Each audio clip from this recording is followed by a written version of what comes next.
And if you are like a designer, you've done websites, all of those things, you have a portfolio, put links to those, links to your LinkedIn. Again, for every single question that you have prepared for that you know that they might ask, answer it in the STAR method. This interview lasted for over an hour. And at the end of the day, they didn't even give me the job, though.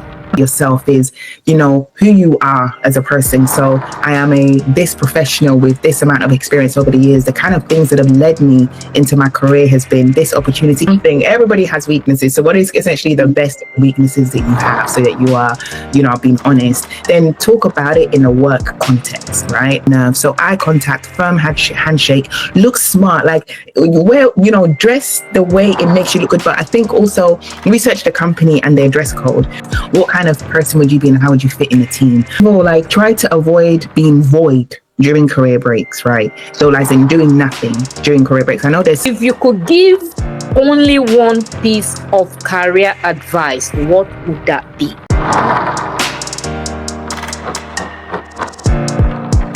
Hi everyone, my name is Bola More. Welcome to Wisdom for Exploits. Before my guest introduce herself, do not forget to subscribe to our channel so you don't miss out on our latest video uploads.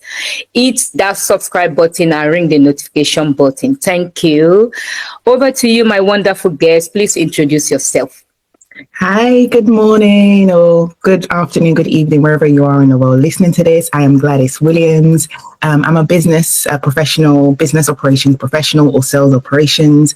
I've worked across a number of different industries, and I'm also a Sunday school teacher in my church in London. God bless you. Oh, you're welcome. Thank you. Nice to see you again. Nice to have you. I'm so excited. I really enjoyed our first discussion, so I'm looking forward. Wow, that's good. Yeah, today, in this section, we'll be looking at career choice part 2. And we know the last time we met, we're talking about career choice, and we're talking me and my career. So today we're going to be focusing on part 2, employment, CV, and we're going to be looking at interview techniques. So Gladys, what is the most common CV mistake job seekers normally make? Yeah, I'd say that one of the first things that has become really important is not tailoring your CV to every job description or role that you are applying for. So having one CV and applying it to many. That is actually a big flaw, because those who are looking for jobs, recruiters and managers, they like tailorism. They want to see that you are a perfect match for the role. And so it's very important. Then within the CV, having too long sentences, too many bullet points, and like 2 or 3 pages of CV. Having a CV that is succinct, that is focused to the point, that shows impact is very, very important. So yeah, just very important, most importantly, to have all of your skills, your experience specifically matched to the JD. It's not everything you have to look for or include, just what are they looking for, and then make sure that it's highlighted very clearly, very succinctly in your CV. Wow, that's really good. So what is the best way to make a CV that showcases my skills and experience effectively? Yeah, it's a good question, because there's a temptation to make your CV kind of outside of the standard format, too many colors, too many things on a side, really, really busy. There's a temptation to do that. So as somebody who's actually interviewed many people as well, I know that the CVs that stand out are the ones that are really, really clear and straight to the point. So you have your name and your profession, like who are you? What value are you bringing? A really strong profile that is in third person, that just talks about what you are bringing to the organization and what you do. Then when it comes to your experience, you start with obviously your most current experience and you work down and highlight the most important experiences that are linked to the job that you are applying for. Make sure you have skills. I think that is something that is so important. You can either create a specific section that has all of the skills that you have, if it's from tech, if it's SQL, if it's healthcare, anything like that, skills that that could really place you apart from other candidates, or you can add those skills inside in the lines or in the bullet points that you have, so that again those words will stand out and it'll show how different you are to others. And if you are like a designer, you've done websites, all of those things, you have a portfolio, put links to those, links to your LinkedIn, links to your portfolio, so that they can get more information if they want to. But make sure that you do highlight those keywords very, very strongly, but you keep it really succinct and focus on what is really relevant for the particular job that you are applying for, and try to stay within a standard format.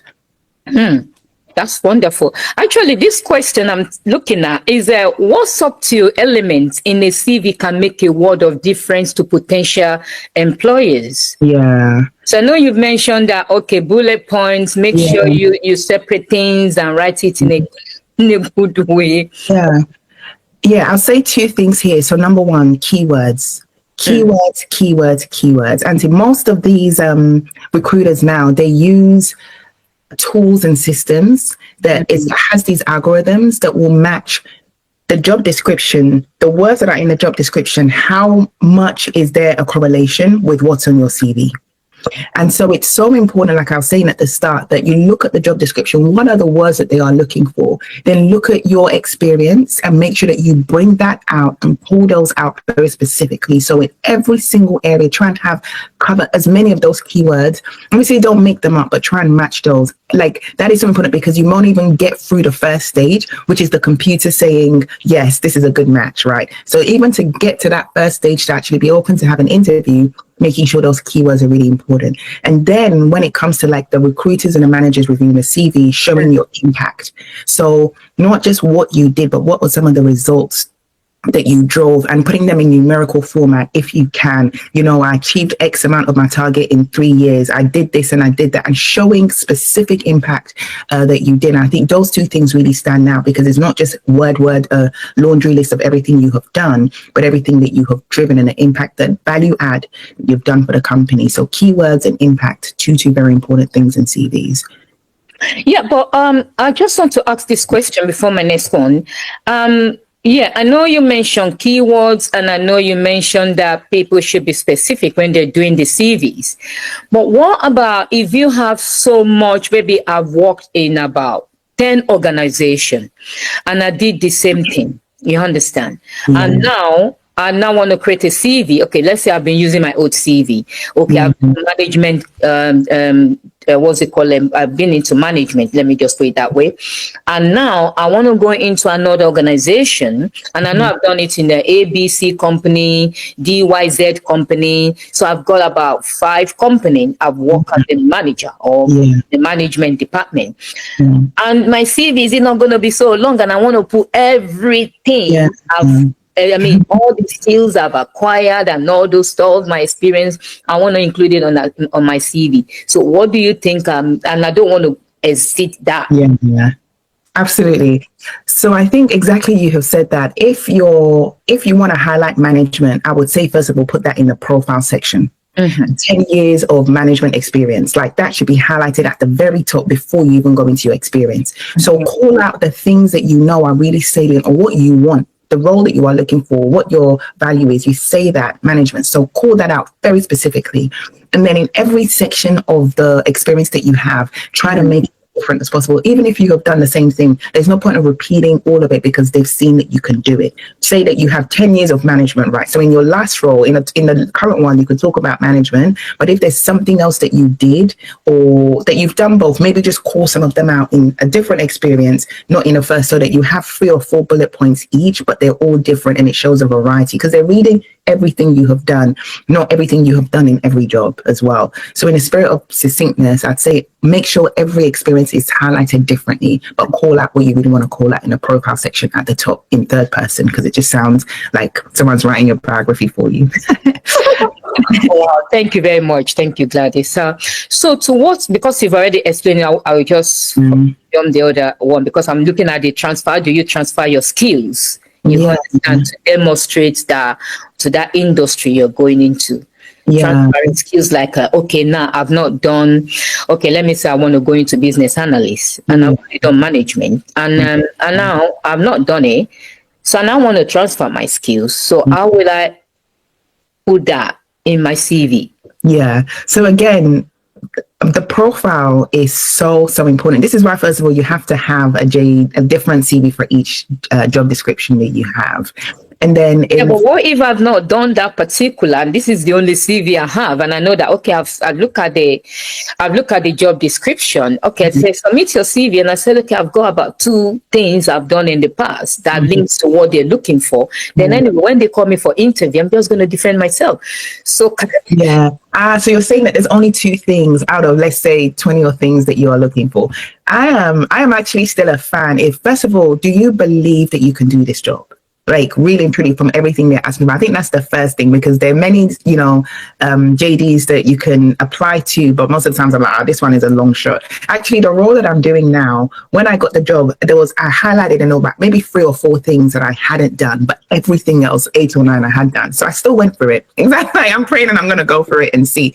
And many times the employers will put a long list of everything they will want. But if they meet you, when they meet you and they see that, right, this is actually a person that I want, they'll still go for it. So I'd say that still be honest in your CV, right? And really highlight the things that you have done, but also some of the soft skills that you have, or some of the other hard skills that you have that you know will make you successful in this job. For example, you are a fast learner. Put that make sure that is highlighted, so that even if you don't have this particular experience, maybe you've done some soft experience somewhere. If not, you learn fast and you pick it up. So find other ways to meet that gap, to that, even if you don't meet every single requirement, what is it that you still bring that you believe, and you do that, and then that's usually a way in, and then try to highlight everything else for the job descriptions. But because they use a lot of tools and algorithms, it's very hard to get through that first stage, unless somebody's actually looking at it and say, okay, actually this person looks like they could be a match.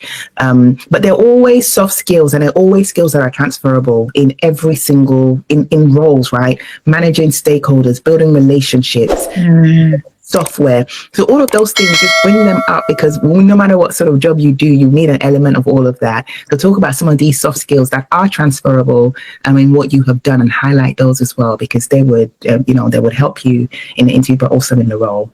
Wow, that's cool. Well done. Well done. Yeah. So don't interview me when I come to your company. Okay, to what extent does the cover letter remain relevant in today's competitive job market? Yeah, because of the shift now to really advanced recruitment tools, the cover letter is asked less and less, at least in my experience and in the industries that I've worked in. They ask less and less. So I think that it's focusing on the CV and really strengthening that is really important. However, there are some job applications where they will say, why are you interested in this role? Or why do you think you'd be a good candidate? That's in effect a cover letter. So definitely have something prepared and use what's on your profile section of your CV, and just elaborate that a little bit and use that. So be prepared to add a cover letter. Sometimes they'll say it's optional. If it is optional, try, if you really want the job, still go and write it and submit it, because it shows that you really want it, versus somebody who's like, I don't really mind, So I think it's less and less being requested because of the tools, but it still could stand you in good stead if requested. Wow. Thank you. Now we're going to be looking at interview techniques and selling your skills. How can I confidently showcase my strengths while remaining humble at the interview? You know what? I've been to interview in the past, and I've been to interview about 8 people will sit in front of me, and they say high contact and all those stuff, and I want to humble myself, and what's like, this one's going to ask me a question, I'm going to look and say, oh my God, I'm going to get out of here very soon. It's very intimidating, I know. So confidently, and because I know sometimes when people enter into the interview, they're so, that confidence is gone, and they be scared. So how can I confidently showcase my strengths while remaining humble at the interview? Yeah, I think before the interview, preparation, which I know surely everybody will do, but preparing to the point where you are very comfortable with other questions. Usually preparation is the difference between being confident and still being a little bit nervous. Nerves will always be there. I think that is okay. But when you then get into the rhythm and you start answering the questions, because you have prepared so well, actually that confidence will show. So confidence is very, very important, because if you're not confident, people won't believe in what you are saying. They'll believe that you're making things up. So before even going in, preparation is incredibly important. And so it's not every question that they will that you might have, that will ask, that you may have prepared for. And it's okay to stop and think and say, look, can I understand this question properly? Is this what you are saying? Are you satisfied with my answer? So you can also just be a person about it, because actually you're also interviewing them. And it's so important to remember this as well. I know they're interviewing you, but you're also seeing, like, is this an organization that actually I can really showcase my skills, help and grow? So take that in your mind as well. I know that it might be quite hard to contend with, but it's also two ways. Then when it comes to, there is a technique to answering questions. I don't know if you already know about it, but it's called the STAR method. Yeah. So I think that, again, for every single question that you have prepared for, that you know that they might ask, answer it in the STAR method. And that just keeps you, that gives them exactly what they want. And it also makes it very succinct. Yeah, succinct as well. So STAR stands for, you talk about the situation. So my boss asked me to do this and we didn't have enough resource. Then, I had that there. Then the task. So what it is, how then you went about you doing it, the action. What you, and I think this is where it's very, very important, what you then did to make that difference in that situation, what you then did to drive the action and the result, what came out as a result. And so you can answer that question, honestly, most of the times in 2 minutes.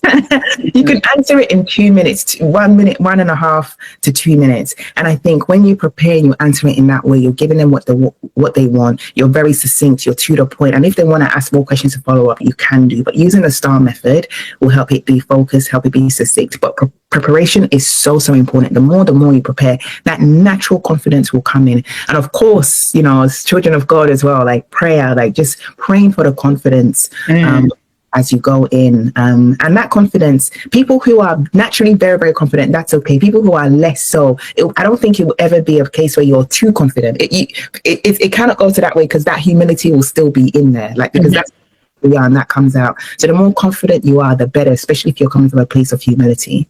Yeah. Is it all organization that use the STAR method? Because I know in the civil service, they use STAR method, but I don't think it's in all organization, because some are still not using, they just don't tell me about this, and I know not all organizations use the STAR method. So the STAR method is a very effective way to answer any question. So for me, any interviewer should appreciate the STAR method, because it tells them, it enables them to get the answers they want, which is, what was the situation? How did you drive impact? What did you do? And what was the result? Like, this is what an interview is. And so they do not require it. And they might not say, talk to us in STAR method, but it is a very effective way to answer the questions succinctly and to the point. So I would encourage everyone, irrespective of whether, unless they say use a different method to answer the question, if they are briefing you for the interviews, it is something that we should all use to answer these questions, because they're to the point and they actually show your impact and what you did in that situation without going on too long. Now I did. No, they don't want to hear that. Just keep it to the point. So I think that is a very effective and powerful way. Sure. Anyway, my own personal example, I've been to an interview in the past whereby the interviewer have already said everything. And now me sitting there, say, oh my God, how do I start this? My question now. So then I say, okay, tell us, you put this in your CV, now tell us. They've already said everything about the company. They've already said, this is who we are. This is that. They now ask me this question. I said, God, where do I come from?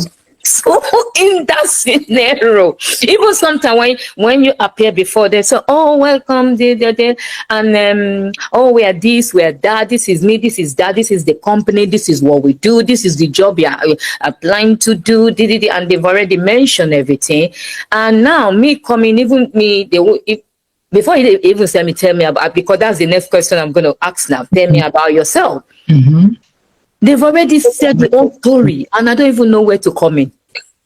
So is this In when that I see. yeah, in that aspect, what do I do, or what do you think somebody in this kind of situation should do? Because yes, there's got too many interviewers that whereby when you enter into the room, so you're welcome. It could be two of them, and they're gonna start talking. They be the one doing the talking, and now they say, okay, now let's go into your application. Now they start understand. They've already said everything. Yeah.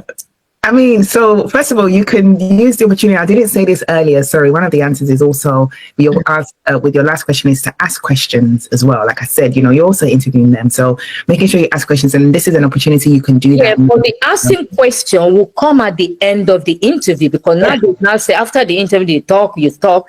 Now say, do you have any question? Yeah. Yes. But you can't start asking anyway. I'm talking to the interviewer now. No, this is a legitimate conversation, actually, and I think the points you're making is legitimate. And I think, I don't know, depending on maybe the industry that you are, or even that interviewer themselves, like maybe some interview, you probably shouldn't do that, because as when we've done interview training, we should be talking like 20% and 80% should be the interviewee, right?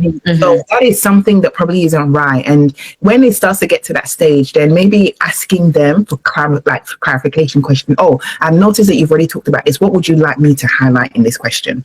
In my answer. So feel free to probe a little bit more and be specific. Don't just assume that they've said something, or tell me about yourself, and you start. You say, look, I kind of noticed that you've got this already. What would you like me to focus on? And people have asked me the same when I've interviewed them, So I think that it's okay when things get a little bit out of hand. I know it's an interview, but take a step back and just kind of ask, okay, this is the situation. Can I just understand that this is kind of what you want? I understand you've given me all of this information now. What would you like me to really focus on in my answer? And that's okay. That's okay as well, So yeah, but they shouldn't, I think as interviews, they should talk less. Wow. Thank you. Actually, thank you for that one. I keep on notes now. Yeah. Relax. So if you're listening to us and you're in this kind of situation, just relax, stay back. Don't say, oh, they've said everything. What else do I want to say? Yeah. So how do I answer? Tell me about yourself in a smart way that avoid repeating my CV. Yeah. The CV is in front of them also, and I say, "Oh, tell me about yourself." Yeah. So again, I don't think there's so much wrong with talking about the highlights of your entire career, because not every employer, recruiter would have really read every detail, in all honesty. I know they have it there. Sometimes it's just as the interview starts that they'll start looking at it. Really? Yeah. So you can also have the time. You can also use that time to learn we talked about bios before, that bio or your profile. That is what essentially that you should say, but the things that you should be looking to highlight when you talk about yourself is, who you are as a person. So I am this professional with this amount of experience over the years. The kind of things that have led me into my career has been this opportunity, highlighting the things that maybe isn't clear in your CV about what makes you stand out.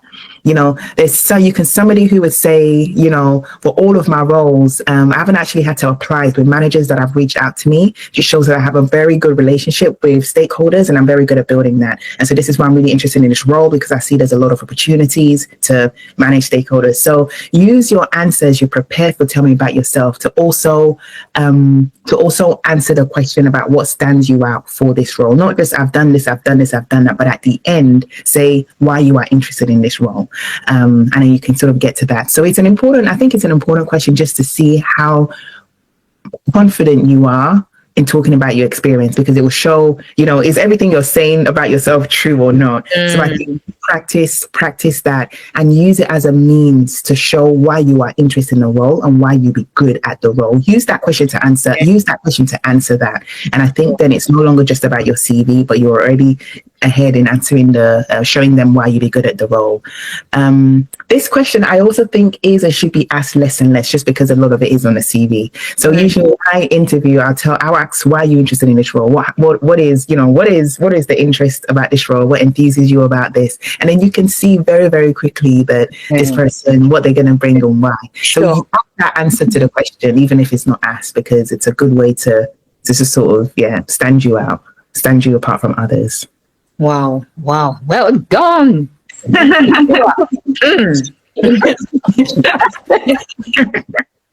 If I should be an interviewer, God help me. Actually, I'm going to have so many questions. I've been to an interview before, and I did mention this to that manager at that time. This was a long time ago. This was in 2000, 2001. Not 2001, 2000 and 2001. So it's a while ago. And this interview lasted for over an hour. And at the end of the day, they didn't even give me the job, though. Because they keep asking questions. I go to the time I say, oh, this is an interview. I don't want to.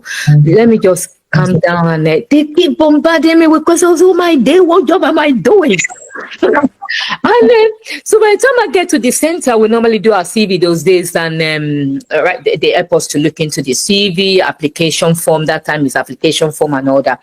And the manager was like, and I said, I've been to interview. Say, how was it? And I said, the interview lasted over an hour. The lady said, no, what are they asking? I thought they were asking me this. And I remember that interview, they were even asking about, it was like they said, before we started, there was an interview before we started another interview. And this interview, they made it like they asked you to choose, they draw a circle, square, semicircle, hexagon, circle in maths when you're doing mathematics. And they said, choose the one you like. And I choose the triangle one. And the man said, so I choose the triangle. Then they now ask a question about if you're in a dark room, and you're the only one in that dark room, there is no light, what do you see? And this is an administrative job, trust me. I don't know why that relates to all this. Trust me. It's the truth. I'm saying the truth. Actually, I still have that question. I am the question. I still have it in my interview. Yeah, I got my interview textbook in my cabinet there. In my bookcase there. And they were asking they said, if you sit down by the sea and you're looking down, what do you see? Oh, my days. I've never. What? Yeah. And at the end of the day, so now after that, it was quite a few people in that interview. Wow. And they were asking, so what kind of animal do you like? Why do you like that kind of animal? I was like, they did mention, though, I wasn't saying that I was answering, even though I'm saying this, I was like, but I was within me, I was like, this is the office job. Why do we have to be talking about this one? You understand? So then I said, okay, I like a dog, and everything I was mentioning to them, they were jotting it down. And the man said, okay, that's fine. The interview is over. That's fine. Then we're going to get back to you. I know who you are now. And actually, this said to me, said the dark room one, he said, I know you believe that there is life after death. That means, because I said in a dark room, he said, when you're in a dark room, what do you see? I see my shadow. Because if you're in a dark room, you see your shadow, truly. And I said, I see my shadow. And the man said, oh, you believe life after death? Then the triangle one, because he gave me the answer, some of the answer of those triangle, but not the other oral one. He said the triangle one, he said that one is you believe in leadership, that, somebody. So those things a little bit make sense. But I was like, what does that? And the lady was like, no, you should have just said you're going to stop that interview and all that. Yeah, it sounds like a sort of assessment. Does she mean you're doing these psychological? I read a lot of these books around personalities and all of those things. And what they always say, even though it's interesting to know the sort of people and how they balance when you work, that's what they're looking for, is what kind of person would you be and how would you fit in the team. But it's actually not advisable that they do that at an interview stage. Yeah. Because you shouldn't be using those, because it only looks at a small portion of you as a person and not everything else. And so that was interesting, but I've never heard that before. It sounds like I know I won't mention the company, but it's in Barnet. Yeah. No. Yeah, that's how it's in Barnet. Anyway, the other question, Gladys, is what is the ideal approach to addressing career break during a job interview to put to the interviewer at ease? To Yeah. put the interviewer at ease, that means what is the ideal approach to addressing career breaks during a job interview to put the interviewer at ease? You know, a lot of people, they have career break. Maybe sometimes you go for career break for study or something. So how do we address this during the interview? I think first of all, like try to avoid being void during career breaks, right? So like in doing nothing during career breaks. I know there's certain times that people are like we're forced to because of like not availability. So I'd say like moving forward is advisable that if it's online courses, you know, something gap year, anything like that, volunteering, that you actually do it so that you can talk about those. But then being honest about it. And many people have career breaks and we see it many times across CV. So I think just being honest and talk about what you were doing in that time to keep growing, to keep developing yourself and searching for jobs as well. So I think you can be honest with it. Don't try and hide. Like if you're trying to hide it, like there's a time that when they start doing identity checks, they will see these things, right? So be honest up front. Say this was a time, it was very, you know, for whichever reason I was studying, I was doing this course, actually I couldn't find a job, so I went to volunteer or I was shadowing this person. So make sure that you can put it in a professional way in there. And it's actually, sometimes it can be seen as a negative thing, but I think if you're honest and upfront about it, but you show that you are doing things to grow still and build yourself, it's usually quite okay. Wow, thank you. Thank you for the answer. So how can I best answer tough interview questions such as what is your greatest weakness? I know the answer. I know, you know, I practice all these weaknesses right now. Yes. Oh, so for someone out there, how can I bet? Because I remember the first question they asked me about what's my strength. What did I can't remember? This is a long time ago. yeah. What did I even remember my strength? Because that time I wasn't really sure about what my strength is. Did I really even answer the questions? Oh yeah. I can't believe the first interview I attended. Yeah. That was because he's a salesperson. That was the first job I ever applied for when I relocated back. I wore a jeans. What was the? Yeah, we'll talk about appearing in how you. Yeah, because you didn't even mention that one. So we're still going somewhere. Because I was like, this is just a salesperson job. Why should I be wearing? So I wore jeans and a nice shirt. And when I got to the interview, people were looking. It was in a little shop like that. I don't even know maybe the job is going to be in a company, but it was advertised anyway. I applied for it. They called me. They saw my application that time. They didn't ask for CV. And I went and I was crossing my leg like this. It's so funny. Actually, when I remember this, I was just laughing. This was 1990. The same year, 2000. I think that was in the middle of 2000 when I was really looking for, and that was my first interview ever when I relocated. But because I haven't attended interview that much, so I don't know. I look and I was like, this is just a salesperson's interview. Why? And I saw the lady, they were wearing suits and I wasn't coming. I was like, what are they wearing? This is just a sales So how did you feel when you got to the interview and you saw? Did you say, I saw a guy, he was wearing a suit, and I saw another lady was wearing a skirt suit, and I was like, did I really dress that bad? Yeah. Even though they did interview me. Yeah, they did, yeah. Maybe they know that what's wrong with her or something. I don't know what was going on in their head. Yeah, it's interesting. Yeah, I think we all have to have one of those experiences to teach us. Because that was my very first interview when I came back to the UK, and I was like, this is just a salesperson, so I wasn't expecting that interesting. And nobody even said to me, Bola, when you're going for interview, make sure you dress well. I just wore my jeans and now wear my shirt and I just went for the interview. I didn't get the job anyway.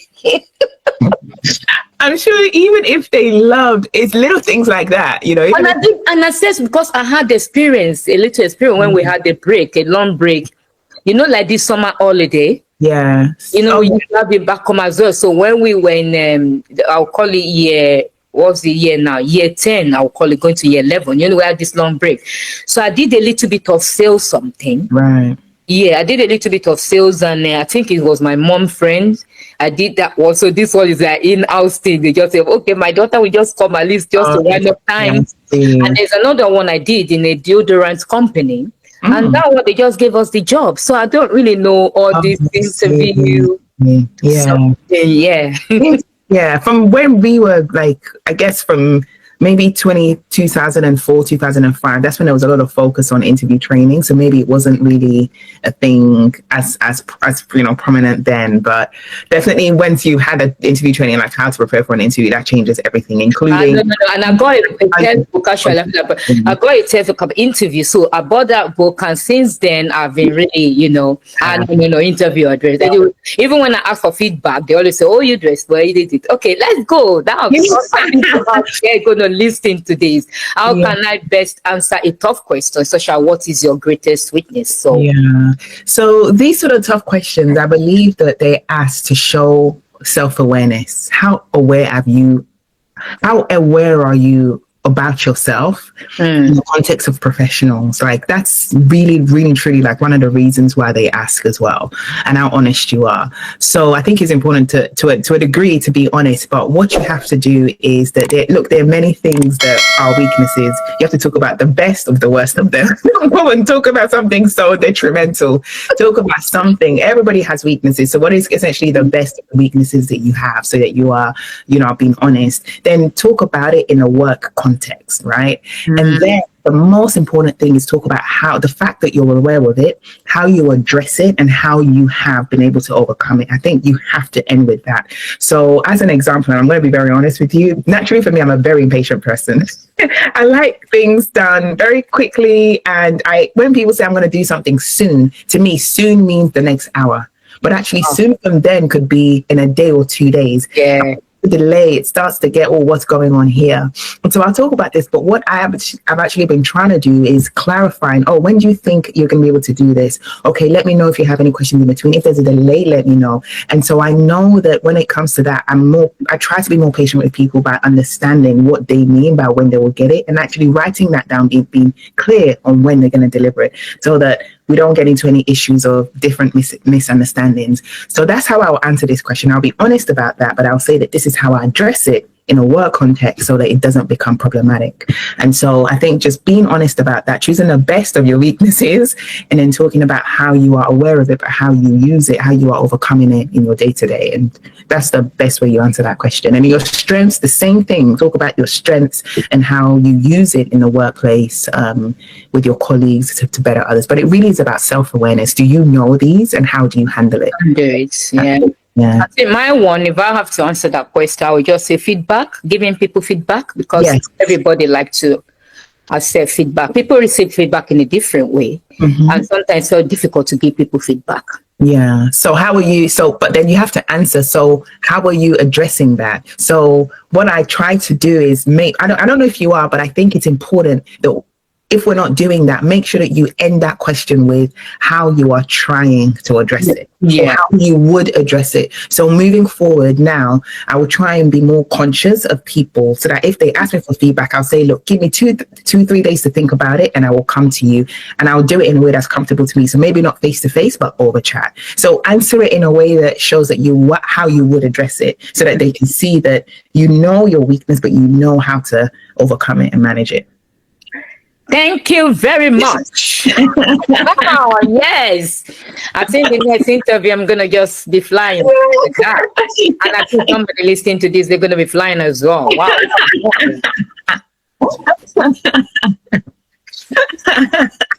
I love it. That's the purpose. Go for interviews. Exactly.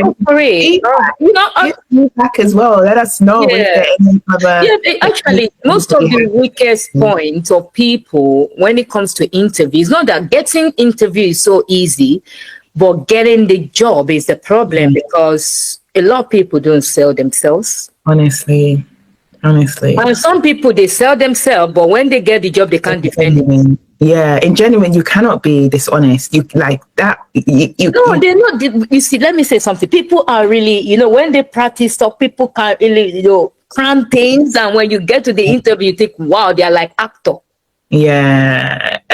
And when they get the job, trust me, even compared to somebody that even showcased everything in his application.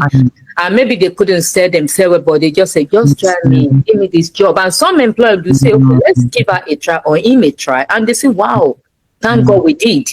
But it's not like that, but they want people to really...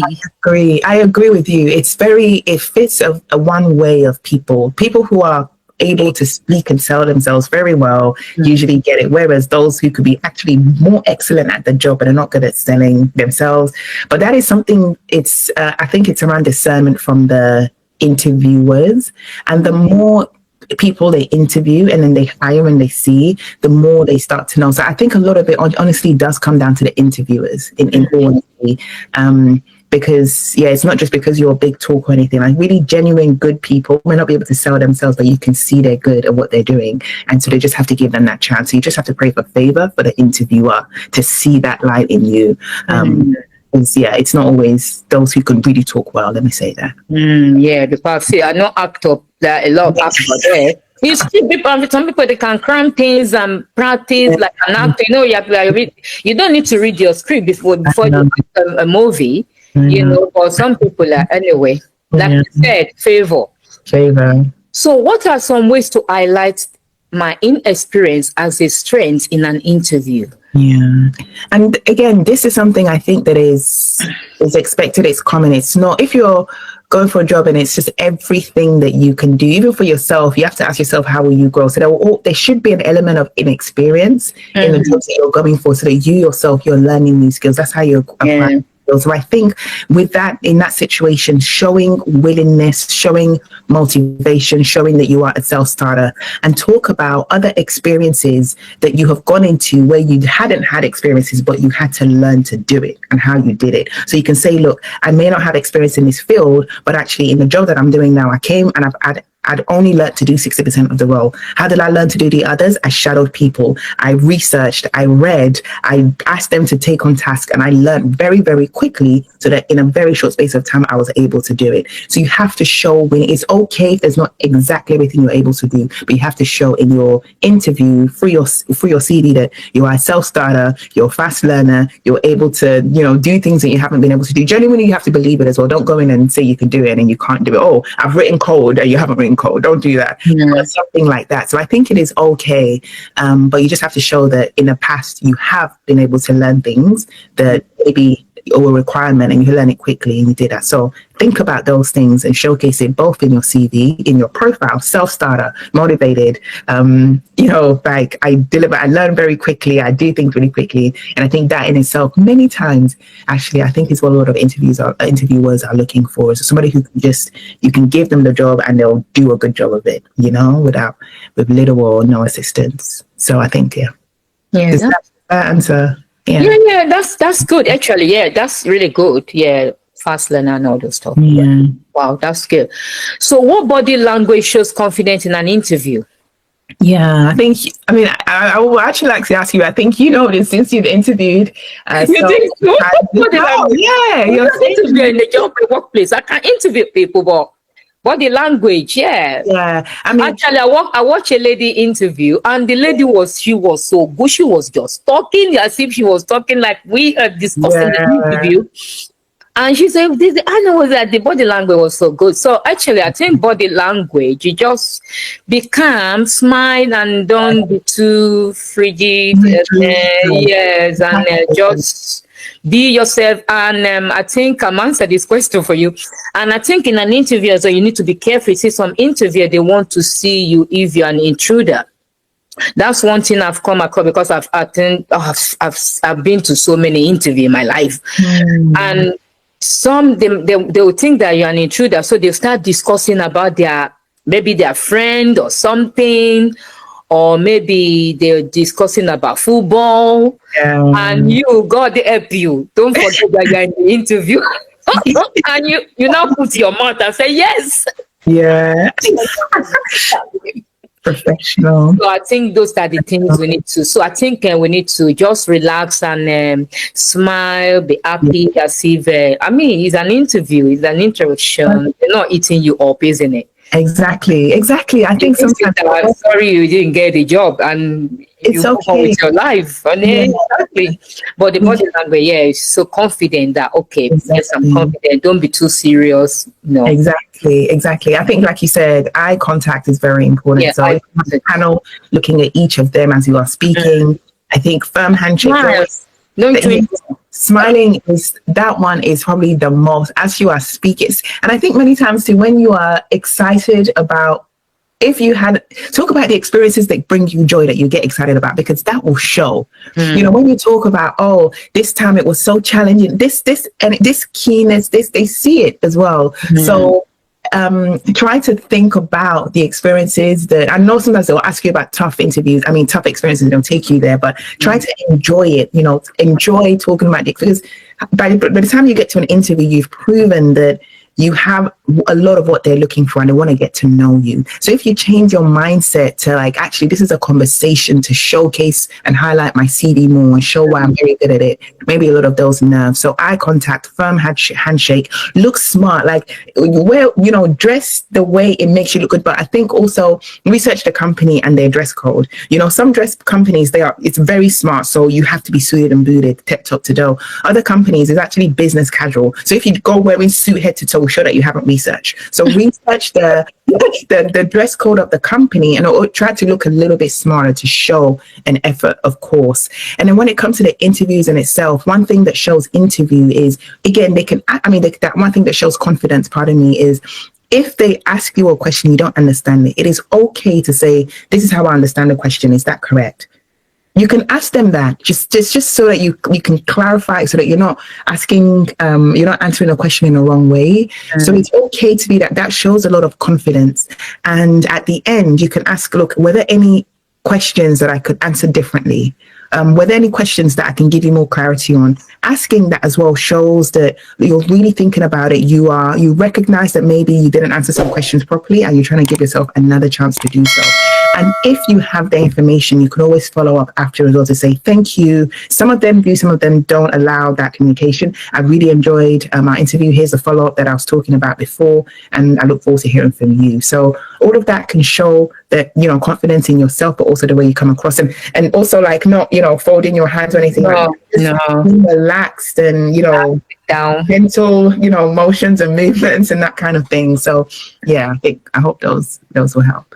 Yeah, okay. It's drinking water. When they put water in front of you, is it okay to drink water? I don't drink. I don't. But if I see they're drinking and I see I'm going to start coughing or something, I'll drink a little bit. I will. I think if they're giving you water, it's okay to. Yeah, it's not, it's, you need water to drink and talk. So I think so. I think it's okay. Especially while they're asking, boom, then have a drink and then you don't. I think it's okay too. I'm not good at doing quick one like this. Yeah, I think it depends on individual. Because I'm just in the film that let's just get it done 45 minutes and me go home and tell me congratulations. And if I don't get it, let me know. Drinking water. When I get to the interview, I used to tell them when they come to pick me up, I'll tell, can I quickly use the toilet? So if I used to have water in my bag, so I drink water. I'm okay. Then leave my mouth. Then yes, I'm ready, and I'm going in. Say, oh, welcome, and that's it. Okay. So I know someone that is going to come across this video is going to help you. We've been discussing. Yeah, that's wonderful, Gladys. That's wonderful. Yeah. So following an unsuccessful interview, how can I undo the rejection and request feedback for improvements? Yeah, feedback is really, really important. I think the unfortunate thing is that some companies legally, they're not able to give individual feedback legally because they say that it can be used against, you are unbiased, you're unfair, and actually it gets them into more trouble. So some companies don't, other companies do. I think at the recruitment stage, when you're speaking to the recruiters, actually it's good to ask them, look, will they be willing to give me an interview based on the outcome, and try to establish that, because sometimes they'll say yes, they can. And then if they can, if in an unfortunate circumstance that anyone was unsuccessful, then you can feedback and you can send them an email to request feedback to say, hey, like I really was interested in this situation. I'd like to do better next time. Can you give me some pointers as to, why I wasn't chosen for this job, or, how I can take the feedback moving forward. So you can email the recruiter. They will email the interviewers to find out. But it's good to check that from the beginning. if you can, because many times they won't even. And if not, there are so many reasons why one wouldn't get the job. So I'd say it's important to know these things where you can, but it's just also important, if they're, like you're saying, try to interview with other people and let them give you feedback, so interview with friends, interview with colleagues, with partners, like try and just go through that. And I know when someone loves you, they don't want to give you like true feedback, but try to maybe do practice interviews with people that can give you some feedback around maybe how one can come across better. But many times it's just that when recruiters are, many times there's already somebody in mind that they have. Or there's so much. That's another thing. There's so many things that you can't take it too hard, too much. But what you can improve, try and find that out. And you can find that out in many different ways. But and if they give you that feedback, take it and imbibe it. But if not, it's okay. You just have to keep going, but always try to get some generic feedback from others around you, so that if there's anything that you can change or improve, then we can do that as well. Thank you. Yeah. That's good. That's a good one. But actually, I want to bring you back a little bit before we go to the next question. Regarding the dressing, what if you research the company, and you can't find a dress code? Yeah, because this is what I do personally, but you're an interviewer, so you're the expert here. So this is what I do. Let's say, for example, I'm going for a management interview. I go on Google, ladies dressing for management, interview manager or something. Then you can see a lot. Yeah. So that will give you an idea of how to dress, because it's not all company you research and get their dressing code. It's true. Except you go there and say, okay, can I just come and have a look, or go to the reception or something? I don't know if they allow that. I've not done that before in my own personal life. You won't even, I don't even think going there is necessary. I think you could ask the recruiter as well during, if they'll probably be emailing you, or whomever is reaching out to you about the job. You can ask about dress code and it will tell you. If not, the standard uniform, which is a shirt and trousers or skirt, like not jeans, just, dark trousers. No, gladly, because I said that. Dark trousers or skirt. And then a blazer you can take off if it's too smart, or put on if it's not smart. So I think that kind of uniform is a safe one. So shirt, straight like trousers or skirt, and a blazer which you can take off, and that one you're safe either way. You're safe either way. So contagious to me. That one is for sales, and it was like holding me. You would do that. Wow. What is the best way to prepare for a virtual interview and still stand out? Yeah. So everything, all of the above, when we spoke about proper like interviews, obviously without, the handshake or anything like that, but eye contact again is very important. And when you are speaking, I think from a virtual point of view, is actually talking to the camera, like the way I'm doing right now. I'm not looking at you, which is hard, but you see me looking at you doing this. So I think, your camera angle is very important. Your background, no noise, good connection. I've been in interviews where it's actually, I haven't been able to even see or hear anything. It's been really, really difficult for whatever circumstances, and it's hard to get anything that they're saying. So good connection, good background, noise, like keep, everything sort of clean. That's just very simply important.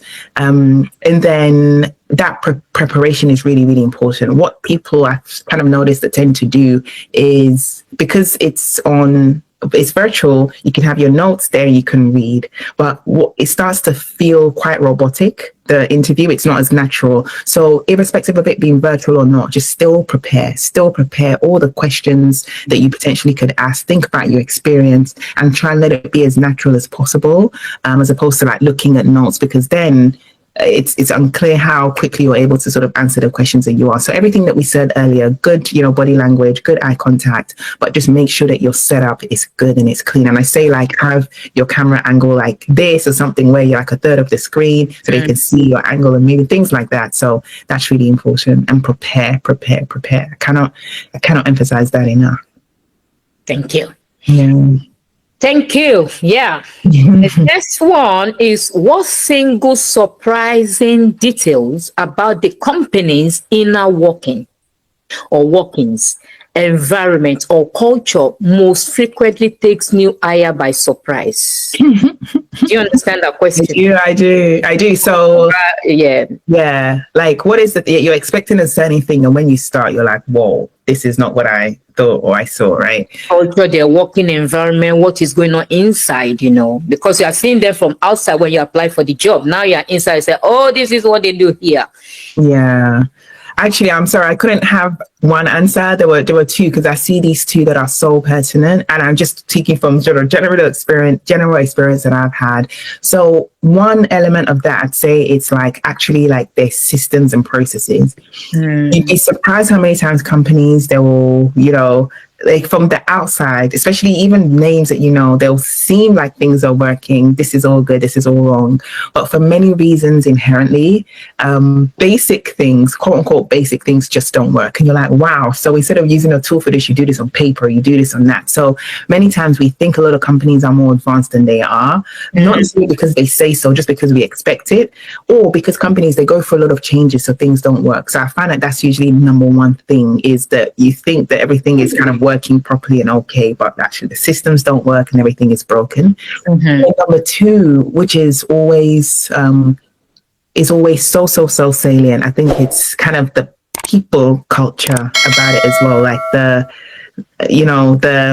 that culture around like management or the hierarchies or bureaucracies. How open or transparent are they, or how closed are they? Can I speak to this person about this? No, I can't. And that is one that takes a lot of time to observe before you go in. And it's so important that as part of everyone's onboarding onto new companies, we really take that time, that first month, to truly and truly observe and ask questions and not assume, because many times they are deeper cultural things that are inherent that don't come out at start. And so when you see certain things, why are people doing this? Why do we do things this way? It takes face value, or this doesn't work, this system doesn't work, these people don't talk to these people, what is going on here? There's so many things behind that have been long standing. From my experience, I'd say basic, they're very manual and it takes us by surprise. And many times it's like the inherent culture of like the people, the structures,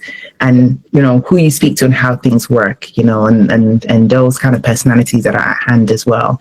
But I'd love to know, I know it's interesting, but I'd love to know your experience as well, what you have seen. So far I've not really seen much, because I think one or two places I work, I've always liked what I see. The people are good. We all like, I used to see us like a family, that's what I used to say, you understand?